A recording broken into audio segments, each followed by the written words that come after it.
Hey everyone, thanks for being here. If this is your first video, welcome. Thank you for watching. If this is your multiple video, I guess, or you subscribe to this channel, thank you so much for returning and continuing along with learning my story, my experiences, and hopefully using what I talk about to help others, maybe help yourself. So to start, as I always do, I'll start with the disclaimers. I only speak for myself in these videos. I don't speak for other survivors, victims of any kind of abuse. I don't, or any kind of violent crime. I only speak for myself and my experience. Now, sometimes my experiences go into, things that I've heard from others, research that I've done. But at the end of the day, any opinions that I have, those are my opinions. If you have opinions or thoughts or comments or questions, things you want to hear, that actually goes into my next thought, I guess. I don't know if it's so much a disclaimer, but write in the comments below. I do respond to comments. I try to respond to them in a timely manner. Sometimes it's not possible. But then in addition, in addition to that, please like, subscribe, share. I find it interesting. I never really totally understood the concept of these, so I actually share why. So liking a video tells people that there's value, right? Like, with people like it, they want to watch it, they see that there's value in it. So if you do find value in this, please like. Subscribing will let you know when I post new videos. If you want to, again, follow along, if you want to learn more, if you want to see if one day there's a video that's more appropriate for you, subscribing will give you that notification. And then it also helps others who may not have a direct link to me or may not have gotten this directly from a friend. It shows up in your feed. It shows up in their algorithm if they're searching for things, and they might not really need these videos. So subscribing gives them kind of that indirect channel to finding this page, this YouTube channel. And then sharing, I say it all the time, if you think you don't know somebody who needs these videos, if you don't think you know somebody possibly experiencing DV, IPV, I promise you do. They might not even know it right now, right? In another video that I recorded, I think it was actually my original video, I talked about how what kind of woke me up was a Netflix show. So, how people wake up to their situation, it's different for everyone, and sharing these videos, sharing this channel could actually be what saves somebody. So please like, subscribe, share as you feel it is appropriate to do so. My throat's a little raspy because I just awoke, and I'm going to be really honest. I have incredible anxiety right now. I have been avoiding this video a lot. I was gonna make a reference, but I think that might be offensive. So I've really been avoiding this video, and I've been avoiding this video because it's painful. It is, I think, possibly the crux, aside from everything else. If we were to talk about this, the abuse and everything that myself and my children, my family, my friends have suffered through as a result of the actions of a person, that's enough. But this talking about this, the social, the familial support of your abuser or an abuser, I can literally feel my heart starting to race already. It just takes it to a whole new level of fucked, to be honest. It's the one thing that I cannot wrap my fucking brain around, because here's the thing. When you are talking about the actions of an individual human, right? They're ultimately responsible for their actions. They're ultimately responsible for their behavior. When I talk to friends or family or my kids or whatever, and or people I work with, and they come to me and they say, "Oh, well, this happened," my immediate question, if it has to do with an interaction with another person or something that they're upset about because someone else was involved or whatever, my immediate first question is, okay, stop. Tell me what happened, and don't just tell me what they did. Tell me what you did. And it might not be that they did anything. right? And there are some situations where, like, obviously there are victims and there are assailants, there are perpetrators. We're talking about kind of like an interaction, right? There's a general interaction. It might be escalated, but it's a general interaction. And like, okay, what did you do? Like, how did you respond? How did it start? And I try to understand all parties involved to the best of my ability, right? Like, not only does that help the situation, like resolving the situation and understanding what really happened, but it helps me kind of like be able to, down regulate myself and be like, okay, like, let's stick to the facts here, because emotion's going to blow everything. It's just going to blow everything out of proportion. That can be a positive thing or a not so positive thing, right? So like if you're angry and you go into a situation and you get like more escalated, well, that's not going to be great. You're just more angry, right? But it's that emotion. The situation might not even be that bad. It's like being triggered from PTSD. The situation might not even be that bad, but in your mind it's bad, right? And like that's real. So you can have that that escalation that's not really that optimal. But then you can also have an escalation of positive, right? Like let's say you're in a relationship and you're in a loving relationship and they do something that is incredible for you.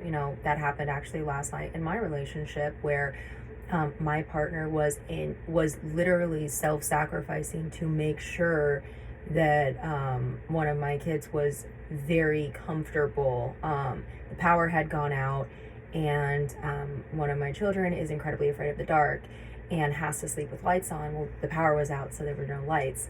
So he ended up lighting candles in his room, but then actually stayed awake throughout the night, even though the power was out for hours. I had to work early, so he knew that. So he stayed awake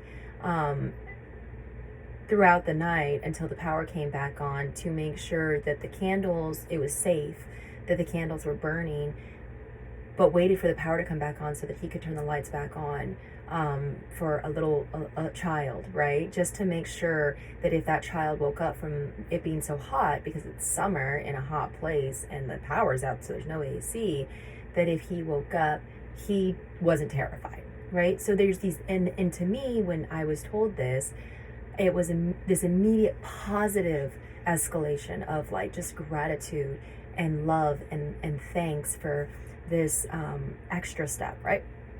So I really tried to make sure that I'm looking at facts when we're talking about something that could escalate in a not so great direction.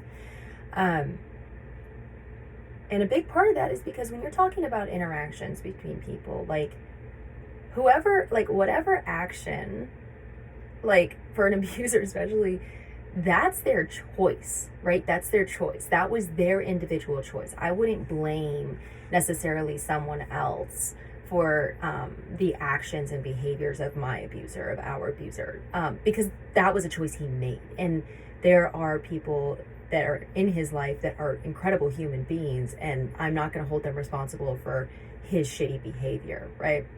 There is support, which is what we're going to talk about, but in terms of full control, no, that's not a thing.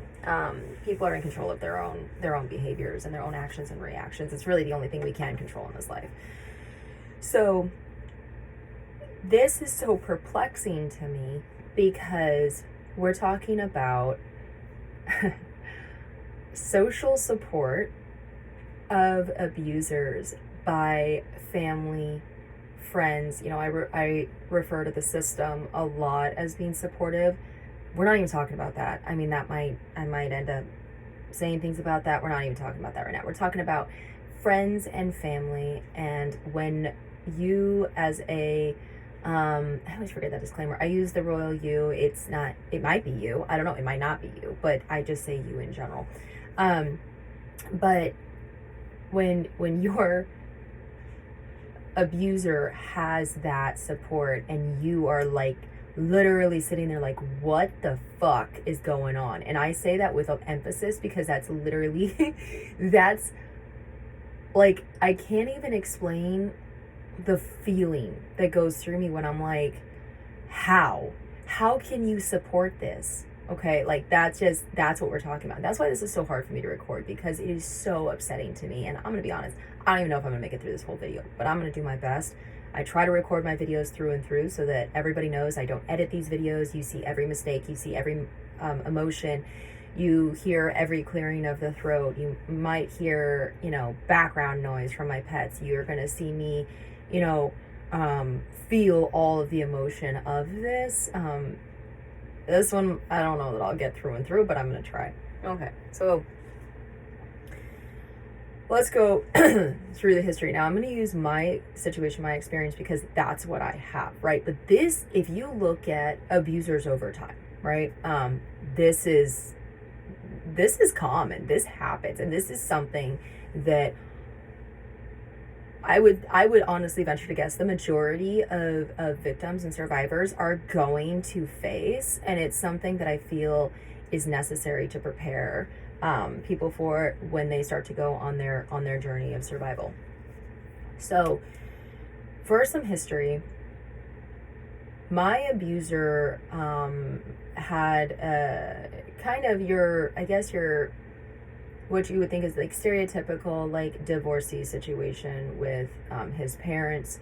So his mother left when he was very young. Father took over all parental responsibilities, and mother re-entered a few years later, and father still maintained primary custody, but mother had visitation. Now, I don't know the reasons why, and that's irrelevant to me. Like, it doesn't matter. This is just the history. My understanding from talking to my abuser over a decade is that during this time, there were times of fun, I guess, for like road trips and camping and stuff like that. But for the majority of his life, father was rather absent. May have been physically there, but main focus was building businesses, making money. Again, I don't know anything really more than that, so I can't speak to any whys or anything. This is just the history, but was rather absent. Around preteen teen years, my abuser opted to go live with his mother, and because I don't have a lot of insight into that, I'm going to keep it as surface level as possible, because I think it's inappropriate to speak to something that I don't really understand or know about, that's very personal. So my understanding, again, from my abuser, is that situation was incredibly unhealthy. Drug use, lots of just money solving problems, money being thrown around, very, I think a good way to sum it up, or how I saw it, understood it, was like very playboy, very like rich schools, drugs with parents, really toxic environment, whatever. Okay. But even during this time, father was rather absent, mother rather absent, whatever, but it, my abuser basically got everything he wanted, whenever he wanted it. So why I bring this up is because we have a situation where, as a result of that, you'll see, and you can literally do the research on this, you'll see parents who are rather absent become incredibly overly present and overly involved in really inappropriate ways to like make up for lost time or make up for the shitty parent they were, because they weren't there, and so they think that like that's how they're going to do it. So the way I view my abuser's family doing that is, his father loves to throw money at problems, and just like, oh, like I'll just throw money at it, and like that's love, that's support. Oh, I'll just give them things, and that's love, that's support. Oh, I'll just support them endlessly, and that's love, that's support, that's being a good parent. That is not being a good fucking parent. Like, straight up. Sorry, my opinion, whatever. That's not being a good parent. That's just being a shitty person who can't figure it out. So like I said, this one's upsetting to me. So now, I will say that this support, I'm not saying this is the entire family. I will say, like, their family is incredibly massive, like really big. And this is to a select few individuals, because I haven't had any contact with the rest of the family. I don't know their position. I find that there are quite a few people in this individual's family who are incredible human beings, but I won't even take the chance of contacting them at this point. So we have this situation where father is like just throwing money at problems, throwing support, blindly throwing support and calling it love. And I think, I honestly think a big part of that is because of this individual's status and kind of like social standing. I do truly believe, and I'm not him, so I can't speak to this fully, but I do truly believe that a lot of this support is, I'm just gonna cover this shit up as much as I can so that nobody ever makes the connection that my son is an abusive piece of shit. Like, we see it all over the place, right? Like families covering up shit for for their family members, not doing the right thing because they don't want it to blow back on them. And it might not, right? Like, let me just be clear in my opinion on that. It might not blow back on them. It might not, right? Like, it might be covered up forever. But at the end of the day, people don't like you for you at that point. People like you and your family for who you're pretending to be. And at the end of the day, underneath it all, you're a piece of shit, just like that. So if that's the position you take, that's the position you take. But I'll never take that position. I will be liked or hated for the person that I am, and that is all. So if you want to be loved and admired for the liar that you are, and abuser or supporter of abuser that you are, that's on you. Like, you eat that karma. I don't eat that. So history-wise, the son, our abuser, has a very extensive history of substance abuse, having issues in school when he did go to school, an extensive criminal history, which I actually found out how extensive it was after the fact when I got the criminal history report, because when you go into a relationship, I'll do this now. I do this now, but I didn't run a criminal background check. I didn't have access to those tools at that time. Long history of failed jobs, getting canned, having behavioral issues, write-ups, and then failed relationships, right? So it is one of those things that it's so clear, right? Like, to me, it's so clear. Like, you have an individual who has all of this history of just like not doing the right thing and not fucking getting it.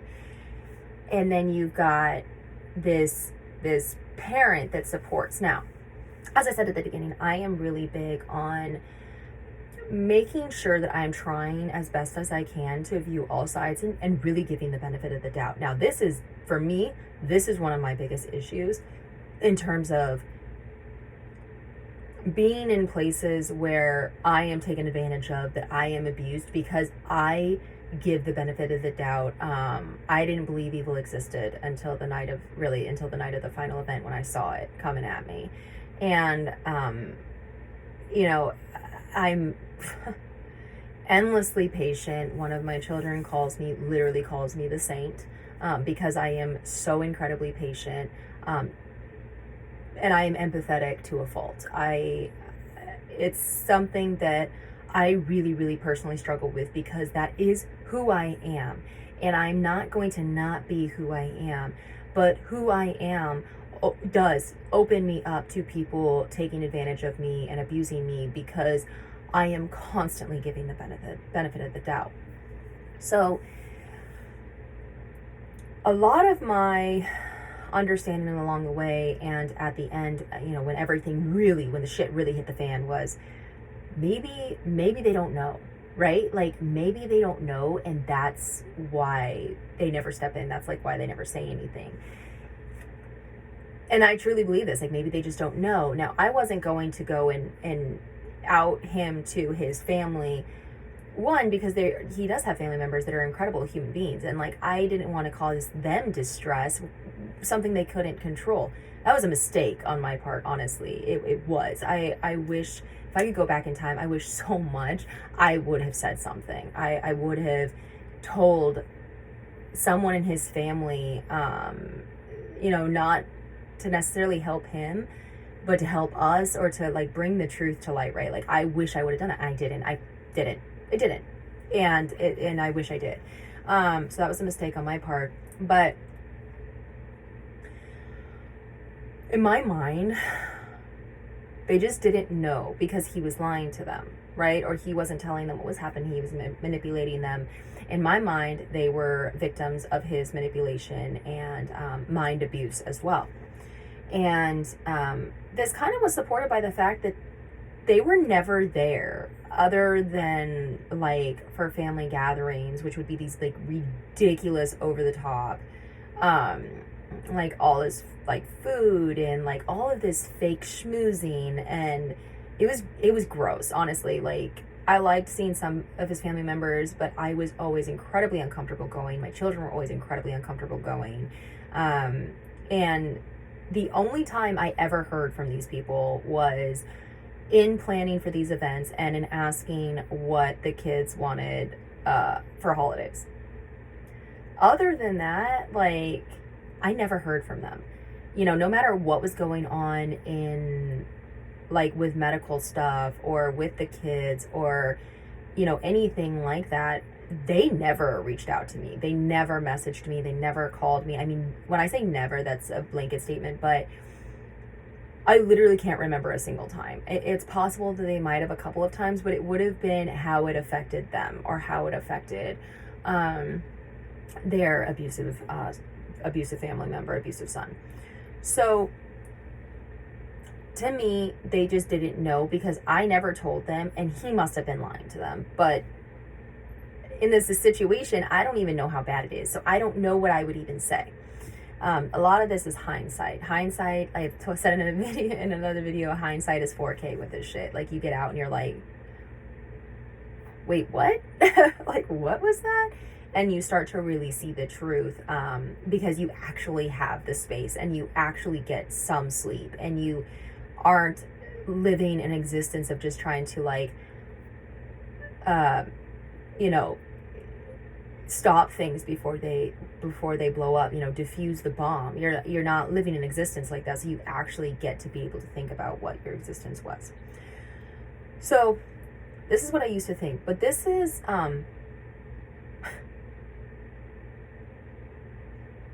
this is not the case. This is not the case in my experience, and this isn't the case in a lot of experiences. So let's go back to before the final event with these, like, family get-togethers. Anybody who has eyeballs and ears would be able to see that something really wasn't quite right, probably. I mean, I was really good at covering it up when it was just me. And I have friends and family who know me incredibly well who were like, holy shit, we had no idea. Like, we knew something wasn't quite right, but you made it just seem like regular relationship problems. Well, yeah, that's kind of what survivors do, because, like, it's terrifying. Like, you've got to figure it out. And it's, you know, a lot of victims, a lot of survivors look at the statistics, look at the stories that you can see online, that, like, their family had no idea or thought it was much lesser than it actually was. But when we're talking about these family get-togethers, here's a few things. When we would arrive, my abuser was really over the top, just like, hey, yeah, baby, baby, baby, everything's great. Like, it was so dramatic, right? And it's like, and he is that way in social situations, to put up that front, that chameleon of like, oh yeah, everything's wonderful. But then when you run it against, like, how, you know, my kids and I would perform or, like, behave, we were very friendly because we're friendly people, but you could tell there was just, like, this significant difference. Like, again, anybody with eyeballs could see that, like, it was always like, hey, yeah, like, how you doing? Yeah, oh, things are great, or whatever. Like, I can act, but not like that. You know what I mean? And a lot of times, like, I would disappear. I would disappear with my kids. I would disappear to go hang out with all the other kids. Like I said, this family is huge. Lots of children. I like to be around other people's kids. Love my children, obviously. Like, so for me, I didn't want to be around his family, like his dad and his stepmom, because they were just, you could just tell they were just so fake. And I didn't want to be involved in this. So a lot of times I would disappear. Or I would hang out with, you know, the grandparents or maybe siblings that I, you know, did connect with. But a lot of times I would just disappear. There was literally one time where we were at this family party for like 3 or 4 hours, and I sat in a closet with my son for that, pretty much that entire time. I barely ate anything. My kids would barely eat anything. and we literally disappeared into a closet for 3 to 4 hours. And like, I don't know how that doesn't say, like, what the hell is going on? Like, how does that not beg the question, what the hell is going on? Like I said, family, friends, they didn't talk to me really, other than, hey, like, what do you want for Christmas? What do the kids want for Christmas? And whatever. And I didn't really make an effort, because honestly, I didn't really want to be involved with these people to begin with. That saying, whoever you marry their family, 100% true. If you have issues with like that person's family, one, it's not always the case, but one, I would consider whether or not you want to deal with that for a really long time, or how you're going to deal with that for a really long time. Two, I would, and this is not just my experiences, this is like observations I've had of other relationships too, and like hearing from others and doing research on IPV and DV, but pure evil doesn't really come from pure light. Like, there's a part in The Fifth Element, which is one of my favorite movies, and it says like something like evil begets evil. That is a fucking fact. Like, I think it's absolutely possible for there to be light from evil, light from darkness. I do absolutely believe that it's possible to get darkness from light, but I think the chances of both are pretty small. So if your significant other or whatever's family is like not great, and that individual that you're with is like defending them, or still going around them, or not drawing clear boundaries, not protecting you as an individual and protecting your relationship, protecting your kids, protecting themselves, that's not a healthy situation. And I don't believe in marriage anymore anyway, but I really never did, but I did it anyway. That's just a weird situation. So I never really wanted to be around these people. I didn't reach out to them myself. I didn't want to reach out to them myself, and they never reached out to me either. So in my head, it was like, yeah, they could possibly not know, but when I was around them, like, it was pretty obvious that there was something going on. So timeline. How did they know what had happened, right? Like, okay, well, maybe they didn't know how bad it was. They did. And I'm going to go through it quickly. So let's just talk about the father of my abuser. So the night everything happened and I was transported to the emergency room, he was also transported to the emergency room because I had used self-defense. It resulted in injuries. I'll go through my story at some point of like what actually happened. I am personally, emotionally not there yet. My heart's struggling.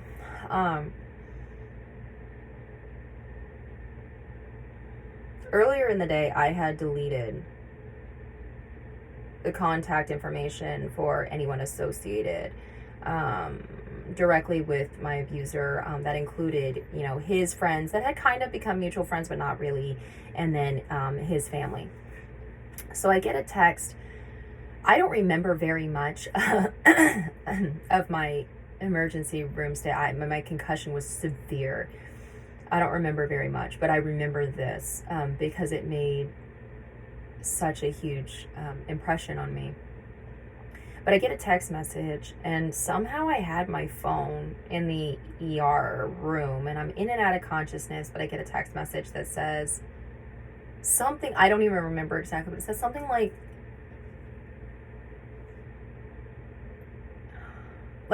you're in the, I received word that that you all are in the emergency room and that so-and-so is being transported or something. What happened? Now, because I deleted the number, I had no clue who this was. And I'm like, who is this? Is this someone that like I know? Like, what is happening? And again, like, I'm in this state of, I just got beat almost nearly to death, right? And so, stupid me, I call the person, right? Because like, I'm actually a good person. So when I'm seeing that this other individual is being transported, I'm like, wait, what happened? And so like, are they okay? Like, even in this state, I'm not totally clear on what's happened. So I still care about the other individual, and I still want to make sure that they're okay. So I call and I go, who is this? I don't know who this is. And this individual identifies himself as my abuser's father. And he says, what happened?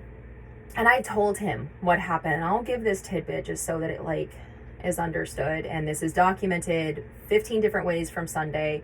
It has been said repeatedly. Again, there were 2 witnesses that saw it. But I said to him, we had been arguing for a couple of days. So-and-so came at me with a baseball bat.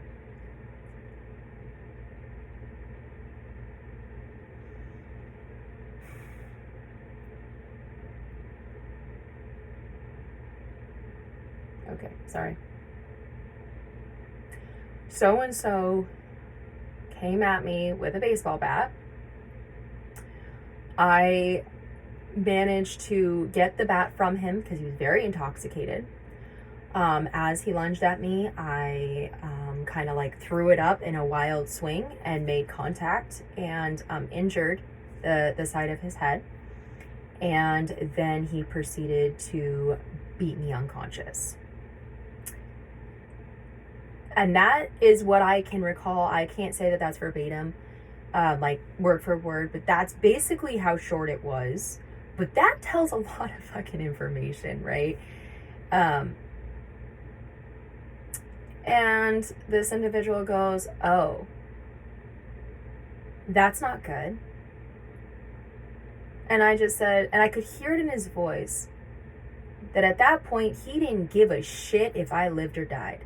And I guarantee in his head, he was hoping I died just so I couldn't talk, but he was also hoping I died, or I didn't die, just so if there was something going on from a legal perspective, his baby boy would be put in prison. I don't believe that he would have ever gone to prison at all. And I said, I'm going to go now. And I hung up, right? And this is the last thing I ever said. This is the last conversation I've ever had with his family. Now, what proceeded after that, like in my mind, right? Like if someone said that to me, I would be like, whoa. I need to get some facts here. Like, what did they just say to me? Yeah, they might be blowing smoke up my ass. 100%. People are going to people are going to talk, people are going to embellish, people are going to say shit, right? But if someone said that to me, I'd be like, it doesn't matter who they are. It doesn't matter if it's my own kids. It doesn't matter if it's my mother, if it's my sibling, if it's my partner, if it's one of my kids. It doesn't matter. If someone said that to me, I'd be like, what the fuck did they just say to me? And I would do everything I could to get the facts before I, joined alliances. And if I wasn't going to do that work, I would step my ass right out.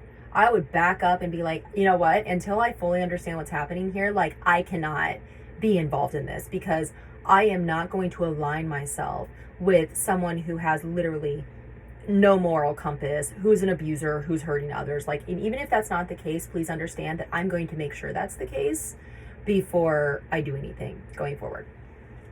So this was the call in the hospital. Now, I end up being, with all of my injuries, I end up being put in jail. I stayed there for a couple of days. The most horrible, terrifying, weird experience. Like I was literally puking blood. My pulse was not dropping below 140.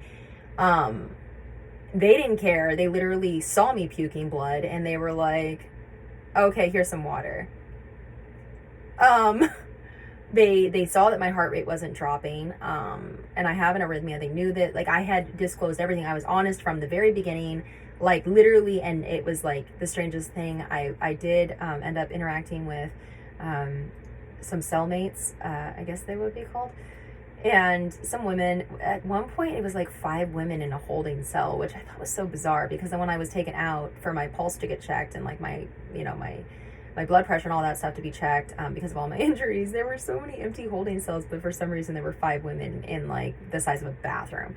But I smile because like it was actually kind of fun to talk to these women, and just like some of them were so bizarre, and I'm sure they thought I was bizarre. And one wakes up or I wake up from, because I was like in and out sleeping.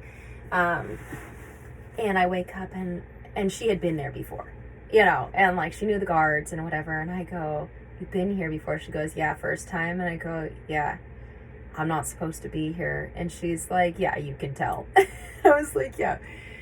And I go, like, "You have any advice? Like, what am I supposed to do here?" And she goes, "Honestly, just sleep as much as you can, and until you get your appearance in court,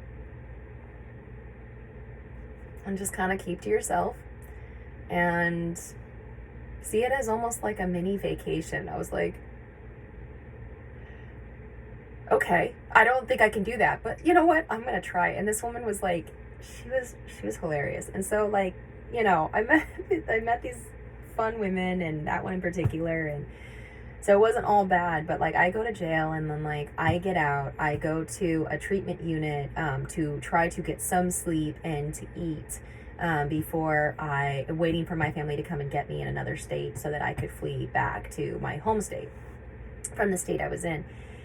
And so I get to, that was kind of a tangent, but it was a good one to help calm my heart down and kind of have just a little bit of joy in that moment. So I have to go to court. At this time, I didn't realize that I already had a protection order in place. I didn't know. And that protection order only covered me because I was the only one listed as a victim in the attack. And that's complete and utter bullshit, because there were 2 other victims there. My witness and the woman who saved my life, and my son, who was also a witness and was there and was also verbally abused at this time. And I was listed as the only victim. So even if I had known, I didn't, it only covered me. So I went to get protection order, a civil protection order at the court before I fled. Now, here's what's really interesting. And this is a side note for anyone who goes through this. Protection orders and like custody doesn't matter. Like, they're not the same thing, right? A protection order protects an individual, and it doesn't matter like where that individual comes from. So my children are from 2 different fathers. So my mistake was, when I went to file the civil protection order, I only covered my son because that was the only child in common. My daughter wasn't even there. She was in our home state with her father at the time, and so she wasn't even there. In my head, I was like, oh, I only need to put my son because custody wise, like, our abuser has no access to my daughter. That's not how this works. And I really want to make that very clear. If you take anything of this, from this as a person who may need this in the future or needs this right now, if they are your children, even if you have 20 children and they're from 20 different parents, right? You can cover all 20 if all 20 were victims of the abuser, of the assailant, right? So list them. Now, you can only cover, though, to my understanding, check your state, check your local laws. Even if you think you know them, check them again before you go. But because laws change. But you can cover yourself, and you can cover any children and dependents who were also victims or are likely victims of that abuser, that assailant, that perpetrator. I made the mistake and I didn't cover my daughter. So don't make that mistake. Custody has nothing to do with protection orders. So I went in and I had to go into open court to explain to the judge why I needed a protection order. Well, when we're talking about whether or not people know, my abuser's father and my abuser's attorney were actually in the courtroom. It was an open court. They were in the courtroom. I sat in the back, and when my name was called, I walked up. At the very beginning, before I started to testify before the judge, to secure my protection order, I actually noted that his father was in the courtroom, and so was his attorney, and I asked that they be removed. The judge acknowledged my concern, but also let me know that it was an open courtroom and it was public, and that they could make the choice to leave, but that she could not have them removed or even ask them to be removed. Guess what? They didn't leave because, respect is apparently not within that line. So I was bruised. My face was horribly bruised to the point where when I was sitting, I said this in another video, when I was sitting in the back of the courtroom, I sat in the very, very, very, very, very back pew. And there was a gentleman right in front of me. And when he turned around, he literally turned around like this to me and went, my face was so bruised, and I have another video where I showed a lot of my bruises. I realized it didn't come up very clearly, but I showed my bruises. He literally was like, whoa, and just went, wow, like this. Okay, so unless I somehow got hit by a truck, from the time of that phone call when he called me and I was in the emergency room and I told him what happened, to 4 days later when I'm standing in a courtroom testifying for a protection order, that was from his son. Okay, so as part of this, I had been charged, so I couldn't speak to necessarily the events of that evening. So when the judge asked me, you're going to have to provide reason as to why you need a protection order and why you feel like this individual could and would bring you imminent harm, like you're going to have to give me something else. And I advise you to not talk about that night since you are being charged. Which again was later, those charges were later on dropped and sealed on the basis of self-defense, which was proven repeatedly. And I had so many freaking examples going back years. I had written it on the petition for the protection order, and then I was speaking to it in court, and I used a couple of examples that not only affected me, but affected my children. And his father and lawyer were sitting there listening to the entire thing. So now you got his father talked to me when I was in the emergency room. I told him what happened. I literally went through what, historical events of what had happened. He's hearing all of this. Okay. So the protection order gets granted, very obviously, and I end up fleeing. Now, here's another mistake. Don't look at their social media or even connections to them, their social media.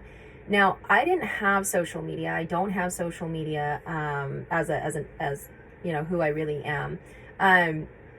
So I was looking it up other ways, and what was very upsetting is, again, how much support this abusive piece of shit was getting. So I think it was not even a month. I think it was a couple weeks after, maybe, God, I can't remember now, but it was within weeks of this hearing and this event, my abuser posts to his social media pictures of him riding bikes around town with his father, stepmother, within weeks. And I was like, what?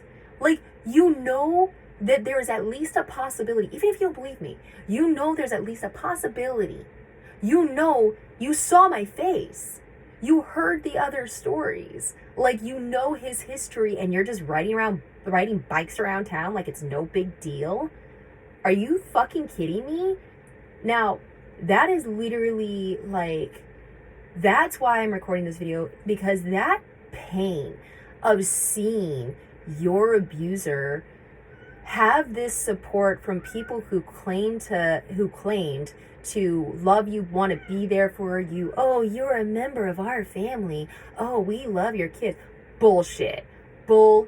And knowing that and seeing it and just knowing, it is literally the most invasive, disgusting feeling to know that you tried to give these people chances and you bent over backwards to try to accommodate your abuser's demands of how to show up in front of these people to create and to obtain or maintain this image that everything's fucking great when you're the one being abused at home and taken advantage of and all of this stuff. But in my head before, I was like, well, they don't know, right? They don't know. He's a liar. He's a manipulator. They don't know. No. They're just pieces of shit too, right? And that knowledge sucks. And it continued. So then I flee, I come back to my home state, and I'm not one to really block numbers. I just don't do it. And I get a text message from an unknown number, and it's his stepmother. And this was like, I think this was like 3.5 months after everything happened. And I get a text message from his stepmother asking me for an address to send a gift for my son for Christmas so he knows he's loved. If you think not checking in on this child that you love so much and then suddenly asking or suddenly sending a gift so that he knows his love, like that's how he's gonna know, you're an idiot. Like, straight up, you are just as bad as the other one. And now it makes sense suddenly how he got to this point, because even though these actions and behaviors were his own, he has this disgusting support directly from his parents, right? So, not his mother, because his mother is deceased. She passed away many, many years before this happened, over a decade before this happened. So, I never even met her. She passed away before I even met him. And I couldn't believe it. I'm like, now here's the other interesting thing, okay? My daughter is older than my son. My daughter is from a prior relationship. They knew my daughter since she was a baby, right? She wasn't, I'm fairly certain she might have just started walking when they met her, right? They never asked about her. They never asked what, she might want for Christmas. They never asked if either of them were doing okay, if we needed anything, whatever. Even if you hate me, they never even checked on them, right? So what's interesting is this text message was, let us get your address so that we can send a gift so that he knows he's loved. Let's go on ahead and protect our line, our genetic line. Disgusting. Absolutely disgusting. Like, I cannot even put into words. I can't even think of the right word. Abhorrent, maybe? like, astounding to me. Like, not only is your shit backwards that you think money and gifts are going to show love, but your shit's so backwards that you think I'm stupid enough to give you my fucking address. Like, no. Don't get an address. Here's another tip. Get a P.O. box. Get a P.O. box, because your address is not safe. Now, there are address protection programs within your state, like probably through the MVD. Look it up. But your address is going to be everywhere. Like, it's going to be in court documents.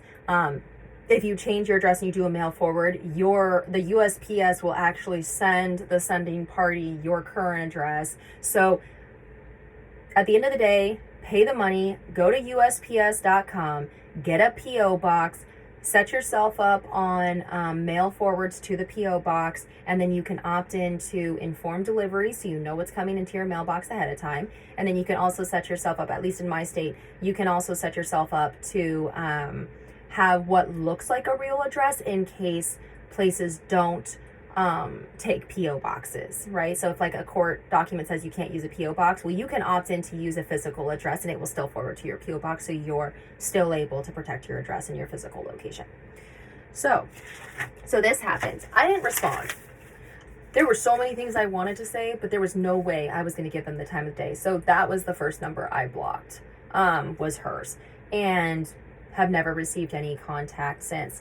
Then there's this parental responsibilities evaluation where the court basically says, okay, well, this, PRE is going to come in and you're going to have to do like all of these assessments, psych evals and substance abuse evals and mental health evals and DV evals, and the kids are going to be interviewed, family, friends are going to be interviewed, whatever, right? So this whole thing goes through. So I finally get the report of this bullshit process because, again, I had all the evidence in the world and apparently that didn't matter. And I come to find that his family and his friends literally lied in the PRE. Now, I don't know if they believe their bullshit they're spewing, But they literally lied, and I could prove all of their lies. It wasn't just personal opinion. They were lies.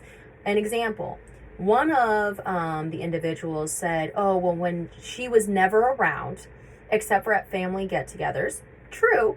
And then when she was there, she barely spoke. But then when she did speak, it was only about her promotions at work. False. Because the only time anything about work came up was when my abuser would bring up the fact that I had been promoted and how we were going to use the money to fulfill his dreams. Now, in the background, he would literally antagonize me about, like, when are you going to get promoted? When are you going to make more money? Are you even trying to get promoted? Are you even trying to get promoted? Are you even working hard enough? Are you even trying to get promoted? Now, this motherfucker wasn't working, straight up. That's a really strong word. It's also my favorite word, but he wasn't working at all, right? But he was on me all the time about working harder, doing more, getting promoted, making more money, because then what? He would take that money for himself. At some point, I will read my financial narrative and then we'll go through that. But the only time I would ever really even bring up anything about myself was after he would bring it up, and then they would start asking me questions, because that was their main focal point, was keeping up with the Joneses, looking like, having a lot of money, being able to go on all of these extravagant vacations or whatever, and then pretending to be good people that give back. They don't. So lied during the PRE. Now, how can I prove that that is not the case? The amount of information I have on this family, of their individual experiences, their backgrounds, their medical issues that they've dealt with, stories from their past, their, tattoos, their whatever, is incredible. If I truly didn't speak and the only time I ever spoke was to talk about myself, then how do I have all that information? Amazing. So, lied during the PRE. Then, when it comes to the finalization of the divorce, and I was basically forced to sign off giving 50% of everything to him, even though he had put nothing towards any of it, and I had paid for everything from the beginning. His parents bought the property that I had paid for. The property, the house I had built on it, literally I paid everything for it. They bought it for him. What? Okay. So, all of this is going on. He was literally upcharged to a felony. You have to know this is happening. It's public effing record. And you buy him a house? You buy him this property? You put your name on this individual's existence after everything he's done to not only me, but to those children. And even if you don't know everything, you gotta kind of know. If he hasn't seen, and you haven't seen these children, me, or anything for literally over a year at this point, or it was over a year at this point, and I'm not getting in trouble, then the legal process must be supporting this in some way. So how can you not know that there is legitimacy to what I'm saying, right? Doesn't matter. They bought him a fucking house. And then paying all of his attorney fees, not only on the criminal side for his defense attorney, but also on the civil side, on the domestic side, for his family law attorney, who would then continuously rake me through the legal system. So this kind of support has continued. And in one of my survivor impact statements that I will read at some point, I said something to the effect of, blind support is not love, it's enablement. And that is a fact. Blind support is not love, it is enablement. If you have someone in your life that is potentially or likely hurting others and you're supporting that shit, that's not love. That's not love. That's enablement. And that is so much on you too. And that pain as a survivor of knowing, and it doesn't stop there. So you got the system, and then you got these attorneys who will, that is something I'll never understand. You can't make sense of nonsense. I will never understand how an attorney can know their client is guilty. Maybe someone can explain this to me, like defense attorneys. I think that there are absolutely, there is a place for defense attorneys when that person is innocent, or like they're really being taken through it and it doesn't make sense. That makes sense to me, right? Like, I had a defense attorney, but I had all the evidence to show what had happened, and he saw that, he knew that, right? And like the whole thing was doing the right thing and whatever, like that makes sense. But these defense attorneys who know, or these other attorneys who know what a piece of shit this person is that they're defending, that they're representing, and they can still do it, and they still do it. And I'm like, how do you look yourself in the mirror? Like, is it just for money? Like, do you go, oh, yeah, I know that he murdered that person or she murdered that person, but you know what? I really want that sports car. That looks good. I want it in cherry red, and I want those tan leather seats. It's like, that what happens? Is that what goes through your head? I don't know. Maybe one day someone can explain it to me. But I still don't know that I would actually fully understand or accept it. But so you've got the legal system that is built by abusers to support abusers, and their continued abuse through the system. Then you've got the unaware community, right? Because out there in this other state, I don't know if he's a big deal. I don't give a shit. But there are people who are going to support him because they just purely don't know who he is and what he is and what he's done. And I am not in a position to tell them because, one, at some point I have to just realize that I need to move on. And they're going to unfortunately have to figure it out the hard way. I can't save everybody, and I've tried, and that's really hurt me in the long run. So, but you've got this unaware community that is going to continue to support him just because they don't know. But then you've got friends and family who do know, or have a really, really good idea that what is happening is not quite right. And they still have that blind support, and they call it love. Or maybe it's like when people support a politician or support someone that they know is just like it comes out later that they're just like a horrific human being, and they continue to support them. And I don't know if it's like an ego thing where they're like, I can't go back. And it's like they double down on the support because they want to almost convince themselves that they're not stupid or that they didn't make a mistake. Everyone makes mistakes. Everyone makes mistakes, right? So, look at the last, look at that whole relationship, right? Like, that whole thing for me was a mistake besides my child. But to double down on it and continue the support, you are not part of the solution at that point. You are just a big part of the problem. And the amount of pain that not only I've experienced, but my children, in knowing that those people who pretended to love them never, ever did. They didn't love them. My son actually said this. This was actually over a year ago. So this was pretty fresh out. He was still really young. And he goes, every time, now this one he was talking specifically about his father, but it ended up extending to the rest of the family, and just like being in that situation, having to go to these things. Every time he said he loved me, I knew he was lying, because he never loved me. He only loved himself. And that's a fact. That is a fact. If you really truly loved, then you would love on the side of what's right. You would not blindly support and call it love. At that point, you only love yourself, your image, and whatever charade you're trying to protect. So, I did make it through this video. I thank you if you made it through this video, because that's a lot of emotion, a lot of downloading, and I do think it's important for people to understand, if you are on the side of blindly supporting someone who might be hurting another, shame on you. Shame on you. If you are on the side of knowingly supporting an abuser or someone hurting someone else, I mean, shame on you doesn't even begin to cover it, honestly. There are no words for people like you.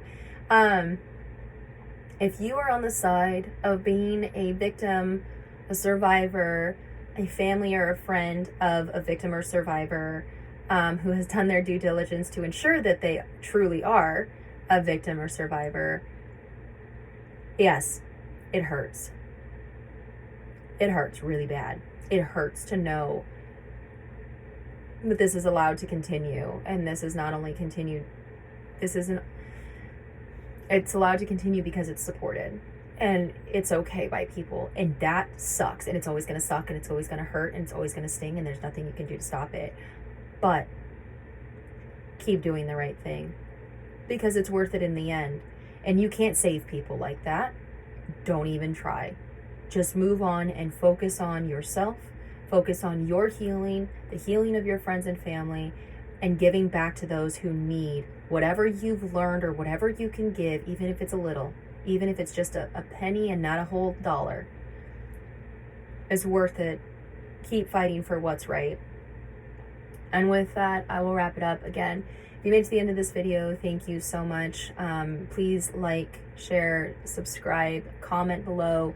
Let me know what else you want to hear. Let me know what makes sense to you, what helps and what doesn't, because then I can kind of alter my videos based on that. Otherwise, I hope everyone has a wonderful day, whatever, or evening, whatever time it is for you. And let's save some lives together. Bye-bye.